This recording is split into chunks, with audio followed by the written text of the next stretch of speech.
Hi, this is Jeff from Head Into Balance. Just bringing along another video to help you with just getting through everyday activities at the moment. Now I wonder, when you go out on a journey, let's say it's a journey to your local supermarket. It could be a journey going out to your park. It might be something you've done many times before. Isn't it amazing that actually when you think about that now, you can already begin to know exactly where it is you're going to be going? So of course, as a result, it already becomes familiar to you. Familiarity is something that as human beings, we crave more than anything else. The times that we're in at the moment, of course, are very much lacking in familiarity. And of course, these are some of the things that put us into this state that I was talking about yesterday that we call fight, flight, or freeze. The thing is with anxiety is a condition of the future. It hasn't happened yet. In fact, the thing is we're constantly making plans within our mind. Some of those plans, of course, are really good plans. But sometimes, in fact, one of my teachers said to me, one of my hypnosis teachers said, disappointment requires adequate planning. And isn't it amazing that sometimes we blow something out of all proportion, and actually when we go along and deal with it, it was nowhere near as bad as it seems. But notwithstanding, we still need to be able to do things in order to get better within ourselves. And what I'd like you to focus on today is how you breathe. The thing is with breathing is you don't have to think about it. This is something that your unconscious brain has covered for you. But what we're going to do here is we're going to look at that link between your mind and your body. How flexible you are in your mind directly affects how flexible you are within your body. But we're going to look at paying attention to how we breathe to see how that translates to how much more flexible you can be. What I'd like you to do first is just stand up.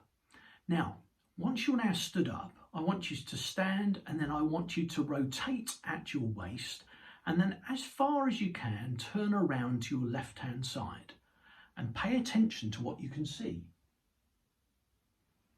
That's right. Now what I'd like you to do is therefore turn around to your right-hand side and again, pay attention to what it is that you can see. And what we're looking at there is how flexible your body is. Now, what I want you to do is to follow how I tell you to breathe. We're going to breathe in for a count of 4. We're going to hold for 2, and then we're going to breathe out for 6. I'm going to repeat 2 more times. And then we're going to actually check in with how much more flexible that you are. So when you're ready, breathe out. And now we're going to breathe in for a count of 1, 2, 3, 4. Going to hold for 1, 2, and then we're going to count for 1, 2, 3, 4, 5, 6, out. Breathing in for 1, 2, 3, 4, holding for 1, 2, and then out for 1, 2, 3, 4, 5, 6. Now breathing in again for 1, 2, 3, 4, holding for 1 and 2, and out for 1, 2, 3, 4, 5, 6. Just check in with yourself. Already that's calmed a lot of you down. But what I'd like you to do now is when you're ready, I want you to turn around from your waist again, this time to the left, and notice how much further you can turn.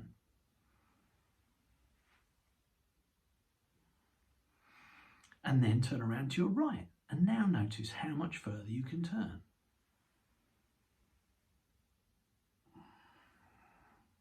So what you've demonstrated is that in a very short space of time, you've become much more flexible in body. And as a result, because the body and the mind are joined at the neck, you must become more flexible in mind. Now, the fact you were able to do that easily and the fact you were able to create that extra flexibility in a very, very short space of time means that the more you practice this, the better and more flexible you become within your body. But of course, more importantly, the more flexible you become within your mind. It puts your mind into a much, much better state. And when you combine that with one of the things we were talking about yesterday, keeping well hydrated and basically looking after yourself, the more that you can learn to control your state, the better everything's going to be. I'll be back tomorrow with some other ideas of things that you can go along and do really simply. Go along and practice this. After all we're doing is breathing. but we're breathing on purpose. That extra oxygen in the body is wonderful for all the organs, all the blood vessels, all the musculature and the bones. That extra oxygen is really important.